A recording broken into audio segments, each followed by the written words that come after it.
Scene पढ़ेंगे या स्वाद पढ़ेंगे।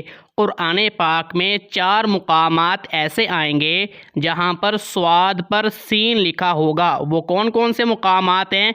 सूरतुल आराफ की आयत नंबर 69 है, सूरह बकरा की आयत नंबर 245 है, सूरह गाशिया की आयत नंबर 22 और सूरह तूर की आयत नंबर 37।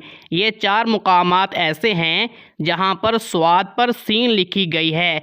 आपने क्या पढ़ना है? सीन पढ़ना है या स्वाद पढ़ना है? अब यहाँ पर देखें, सूरतुल आराफ में जो मुकाम है 69 वाला, वहाँ पर आप सीन पढ़ेंगे। सूरह बकरा में जो है वहाँ पर भी आप सीन पढ़ेंगे, लेकिन सूरह गाशिया में जो है वहाँ पर आपने स्वाद पढ़ना है। सूरह तूर में आपके पास ऑप्शन है, आप सीन भी पढ़ सकते हैं और स्वाद भी पढ़ सकते हैं। अब इसकी क्या रीज़न है, इसके ऊपर मैंने एक लॉन्ग वीडियो अपलोड की थी, आप उस वीडियो को लाजमी देखें।